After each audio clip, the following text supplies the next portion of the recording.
नमस्कार, बड़ी खबरों में आप सभी का स्वागत है। मैं हूं नीलू और सबसे पहले खबर आगरा से लेते हैं। आगरा में बोरवेल में गिरे बच्चे को बचाने की कवायद लगातार जारी है। खेलते समय शिवा नाम का ये बच्चा घर के पास के खुले हुए बोरवेल में जा गिरा था। उसे बोरवेल में गिरे हुए करीब 6 घंटे हो चुके हैं और ये बोरवेल करीब 100 फीट गहरा बताया जा रहा है। बच्चे को ऑक्सीजन दी जा रही है। फिलहाल बच्चे की हालत इस वक्त ठीक बताई जा रही है।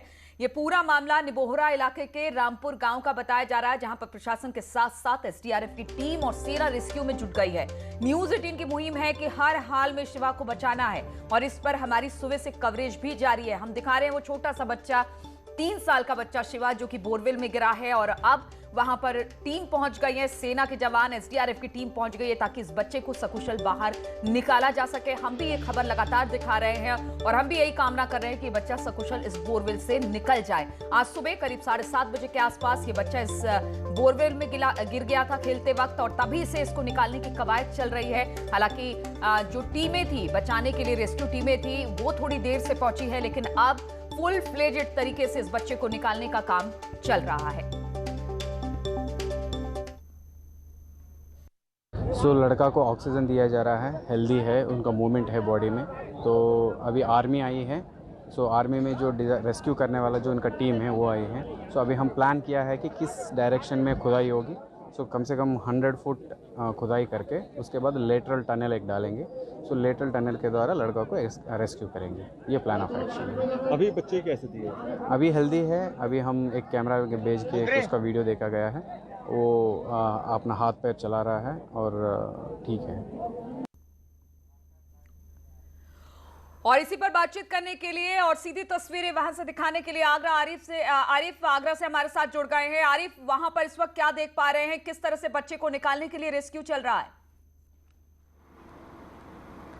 देखिए नीलू, शिवा को बचाने के लिए तमाम कवायद शुरू हो गई है। कुछ तस्वीरें हम दिखाने की कोशिश करेंगे। ठीक पीछे आप देख सकते हैं, ये वही बोरवेल है जिसमें शिवा अंदर है। तकरीबन 100 फीट की दूरी पर शिवा अंदर है। इसके अलावा सेना के तमाम लोग हैं, वहाँ पहुँच गए हैं। आप पीछे देख सकती हैं, ये जेसीबी जो खुदाई कर रही है, ये रेस्क्यू चल रहा है। यानी कि धीरे धीरे करके यहाँ से एक टनल बनाई जाएगी और सीधे बोरवेल के अंदर तक ले जाएंगे। यानी कि सेना के जवान पूरी तरह से मुस्तैदी से कवायद कर रहे हैं। यानी कि हर हाल में शिवा को बचाना है, उसको लेकर सेना के लोग काम कर रहे हैं। देखिए, एसडीआरएफ की टीम है, वो मौके पर पहुंच गई है। एनडीआरएफ की टीम है, वो थोड़ी देर में यहाँ पहुंच जाएगी। तो कुल मिलाकर ये है कि शिवा को बचाने के लिए तमाम जो कवायद है बहुत जोरों पर है। तमाम कवायदें वहां पर शुरू हो गई है। तस्वीरें भी लगातार आप दिखा रहे हैं, लेकिन ये बताइए कि बच्चा इस वक्त किस तरीके का है?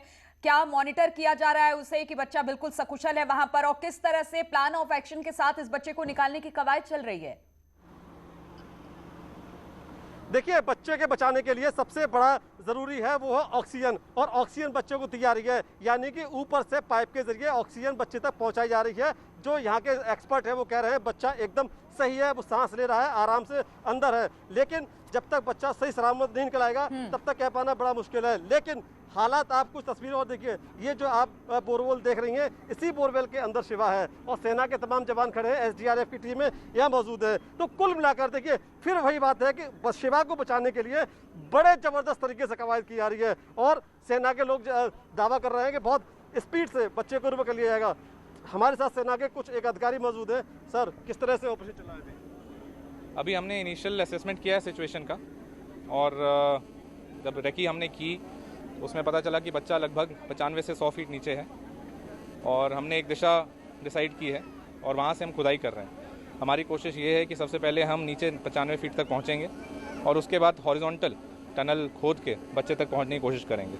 उससे पहले अंदर जो सिचुएशन है बच्चे की, उसके लिए हम अपना इक्विपमेंट डाल के, एक लाइव वीडियो कैमरा है हमारे पास जिसमें बच्चे की आवाज़ भी हम सुन सकते हैं, वो हम डाल रहे हैं और उससे हमें पता चलेगा कि अंदर सिचुएशन क्या है, ताकि कोशिश करेंगे बच्चे तक पानी वानी कुछ पहुंचा सकें। सर, ये बताइए, ऑपरेशन बड़ा लंबा लग रहा है, कब तक ये खत्म हो पाएगा ऑपरेशन? देखिए, इस ऑपरेशन में, क्योंकि हम लोग पहले भी ये कर चुके हैं हमारे ब्रिगेड से, ऐसे ऑपरेशन में हम बस एक ही चीज़ सबसे ज़रूरी है, सेफ्टी। तो इसमें कोई टाइम लिमिट सेट करना, निर्धारित करना ठीक नहीं होगा। हम करेंगे सेफ्टी का ध्यान रखते हुए। टाइम कितना लगेगा, वो कैसे हमको कंडीशन आते रहते हैं, मिट्टी खोदने टाइम उसका बेरिंग कैपेसिटी, सॉइल कंडीशन कैसा है, उस पर डिपेंड करता है। बट सेफ्टी को ध्यान में रखेंगे, वो ज़्यादा ज़रूरी है। देखिए नीलू, साफ तौर पर सेना के जवान कह रहे हैं कि सेफ्टी के मद्देनजर तमाम तरह की जो सुरक्षा का इंतजाम रखने चाहिए वो करेंगे। हमारे साथ उस बच्चे के पिता, शिवा के पिता मौजूद हैं जो हमारे आए हैं। उस दिन आज सुबह क्या हुआ उस बात की जानकारी के लिए सीधे हम इनसे बात करेंगे। आप बताइए क्या हुआ, क्या था सुबह? सुबह बच्चा इसमें गड्ढे में चला गया है। क्या खेलते खेलते चला गया, वो खेलते खेलते आ रहा था, ऊपर करके खेलते खेलते चला गया। ये बताइए, ये कौन इसको बोरवेल करा रहा है? इतनी बड़ी लापरवाही हुई कैसे? ये बोरिंग कराया कल भी, अभी बोरिंग हुआ है तो इसमें साथ इसको रहे थे, माटी से भर रहे थे इसको। सुबह सवेरे ये बच्चे भर गए थे, कुछ बैठ गए ना, पाई से पी तो मतलब वो खेलते खेलते चलाया है बच्चा। तो अभी क्या बता रहे हैं यहाँ के अधिकारी? कुछ बोले? बच्चे की स्थिति क्या बताइए आपको? अब बच्चे की स्थिति इसमें बता रहे हैं कि बच्चा बैठा हुआ है, इसमें खड़ा है। तो नीलू, अभी बच्चा सुरक्षित है, हेल्दी है जैसा बताया जा रहा है, लेकिन जब तक शिवा सही सलामत बाहर न निकला है तब तक कह पाना मुश्किल है। लेकिन शिवा के लिए तमाम पूरे देश में दुआएं हो रही हैं। हर हाल में शिवा को बचाने की कोशिश की जा रही है। आरिफ, और वहां पर इसको लेकर काम भी शुरू हो गया है कि शिवा को किसी तरह भी सुरक्षित इस बोरवेल से बाहर निकाला जाए, और हम भी यही कामना और दुआ करते हैं कि शिवा बिल्कुल सकुशल बाहर निकल जाए। बहुत बहुत शुक्रिया आपका हमारे साथ जुड़ने के लिए। और राम मंदिर निर्माण ट्रस्ट पर आरोप लगा है, जमीन खरीद में गड़बड़ी का यह आरोप लगाया है, और अब आप नेता संजय सिंह ने यह आरोप लगाया है। एसपी नेता पवन पांडे ने पहले आरोप लगाया था। आरोपों पर चंपत राय ने अपनी सफाई दी और राजनीति के लिए भ्रम फैलाया जा रहा है, इस तरह की बातें चंपत राय ने कही। और बातचीत करने के लिए अजीत इस वक्त हमारे साथ जुड़ गए हैं। अजीत, राम मंदिर जमीन को लेकर जिस तरह की बातें अब सामने आ रही है, एक के बाद एक अब इस पर राजनीति शुरू हो रही है और तमाम नेताओं के बयान, अब संजय सिंह का बयान, और क्या कहा उन्होंने?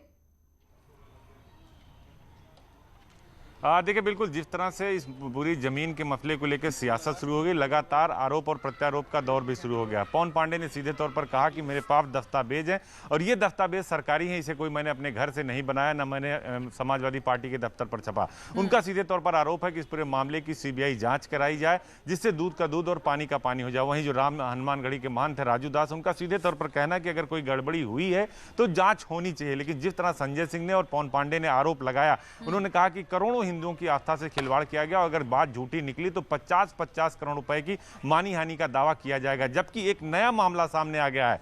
नया मामला यह है कि जिस जमीन की बात की जा रही है वो जमीन 1924 से वक्फ के नाम थे और कहा जाता है कि वक्फ की जमीन का स्टेटस नहीं बदला जा सकता। तो आखिर ये बैनामा कैसे हुआ और बैनामे के बाद ये कुसुम पाठक को कैसे मिली, और वहां अगर मिली तो उसमें मामले में एक FIR भी राम जन्मभूमि थाने में दर्ज है। तो कई सारे पेंच एक के बाद एक उलझते जा रहे हैं और इसके कई सारे मामले अदालतों में भी चल रहे हैं। एक परिवार भी सामने आया जो कह रहा है कि ये 1924 से वक्त की जमीन थी और धीरे धीरे इसकी जो नवैयत है वो की बात की जाए तो उन्होंने एक लेटर भी आज सुबह जारी किया। उन्होंने कहा कि जो भी ट्रांजैक्शन हुआ है बिल्कुल सही तरीके से हुआ है।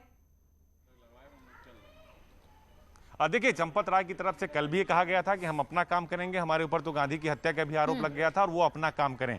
उनकी तरफ से आज प्रेस नोट भी जारी किया गया और ये कहा गया कि राजनीतिक लोग हैं और राजनीतिक द्वेष की भावना से काम कर रहे हैं। लेकिन जिस तरह से संजय सिंह ने कहा, जिस तरह पवन पांडे ने आरोप किया, कागज लेकर आए कि 7 मिनट के अंदर कैसे बैनामा होता है और कैसे एग्रीमेंट हो जाता है। 2 करोड़ की जमीन 18.5 करोड़। ट्रस्ट को लेकर जो जमीन विवाद अब शुरू हुआ है, कहीं ना कहीं उसको खत्म करना होगा, क्योंकि अब धीरे धीरे इस पर जबरदस्त राजनीति शुरू हो गई है।